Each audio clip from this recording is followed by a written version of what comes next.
Hey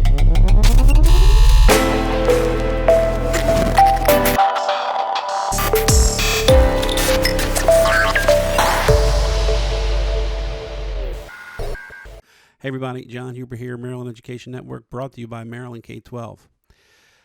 The Accountability and Implementations Board, the AIB, is starting to hold meetings of their advisory committees who are starting to put together some of the nuts and bolts on how this stuff is being implemented.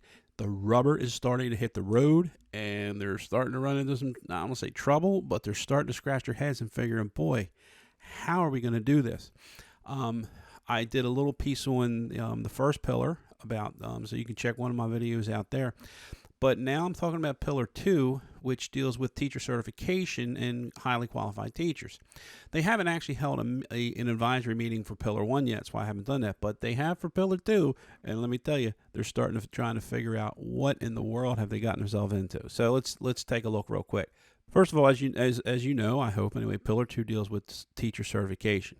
Teacher certification is always an issue. They want to make it a much more rigorous and much more universal certification, and they want all these teachers to hold all these degrees and certifications and things of that nature, which sounds good, okay? And they have created 3 levels of tiers, 3 teacher career tracks, or 3 levels, if you will. Level 1, 2, and 3. Level 1 would be, and I'm looking at my notes here, 1 is state certification, normal state certification. Level 2 would be those who are pursuing master's degrees, and level 3 are those teachers who are nationally board certified. You'll hear that term a lot, NBC. And there's also some stipulations about teachers who teach in subject areas that don't have a national board certification, and there's some things that they can do. Then you get into some of the administration things and whatnot. So anyway, there's 3 levels. And what they want to do is they want to have teachers who are on these first 3 career tracks and teaching in the classroom to teach 60% of the time. Okay, so the other 40% of the time, they're going to be professional development and doing remedial work with needy children, that sort of thing. Then they're going to have lead teachers, which are only going to teach 50% of the time. And then they're going to have distinguished teachers, which only are going to teach 40% of the time. And then they're going to have professor distinguished teachers, which only teach 20% of the time. So you can imagine a lot of principals are saying, how am I going to do this? Because I can tell you the only way to do it, there's one. I've been saying it for a year now, 2 years maybe, I can't know. There's one of 2 ways. You're either going to hire a ton more teachers, or you're going to have much larger classes. It's that simple. It's a mathematical fact. You can't, then they haven't gotten around to deciding which way they're going to go. So anyway, the next thing is interesting. The one that's really got them in a pickle here is the assistant principals are going to be required to teach 20% of their time. So they're going, boy, how in the world am I, the typical principal's going, man, I got, 2 APs, 3 APs. How am I, if he's teaching 20% of the time, she's teaching, the other AP's teaching 20% of the time, how am I going to run a school? What happens when I need an administrator to do this or that and the other? And the unpredictability of the school day, and that has really got them. So it was interesting listening to the committee talk about how they had been receiving lots and lots of feedback over this topic. And one of the woman's answer was very interesting. She says, this is not necessarily a 20% of every day. This is kind of across the course of the year.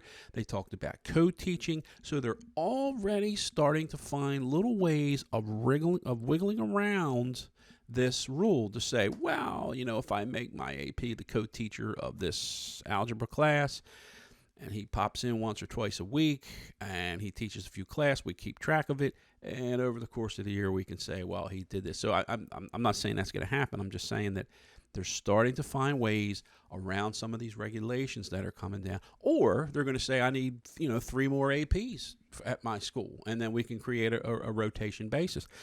It's a very difficult thing to get around. Some of these other things they talked about financing, which is directly related to that. And then they started asking questions like, what happens when we get into a point where we can't do this? And then they say, well, we're not really at that point yet. We don't want to be talking about that. So there's a lot of concerns about this. They talked about national board certification. A lot of teachers don't want it.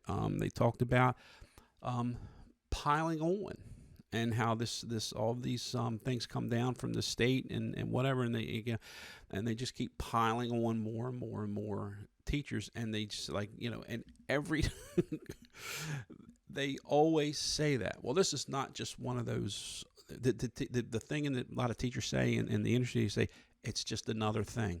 It's another thing we have to do. It's another thing. And they're trying to convince everybody that that is not the case. But every time I've dealt with one more thing, they always say this is not just one more thing.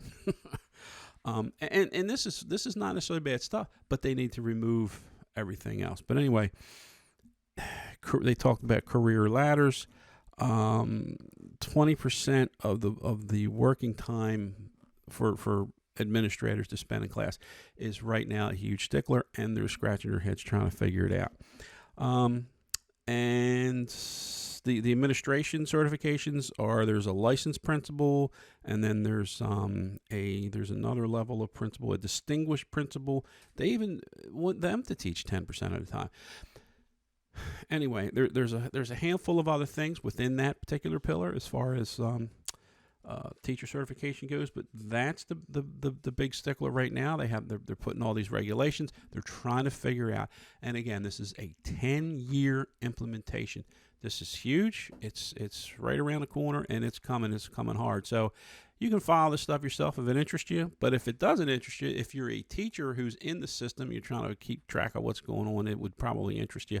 Or if you have a kid who's getting ready to either go into the school system or is at the early stages, there's not going to be a ton of effect, I don't think, on some of the kids who are, middle school to late middle school age, because of the implementation periods and whatnot. So anyway, that's what's going on. 20% of the time for principals or for APs, that's assistant principals, 20% of the time or 10% of the time recommendation for principals. Lots of other things as far as these levels and tracks goes, and the teaching time. Some of these teachers and teachers are going to love that. Oh yeah, 10% of my time teaching. The rest, I'm, and I'll have a lot more to say about how well that I've seen that kind of thing work over the years.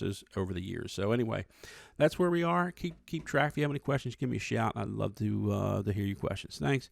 Have a great day.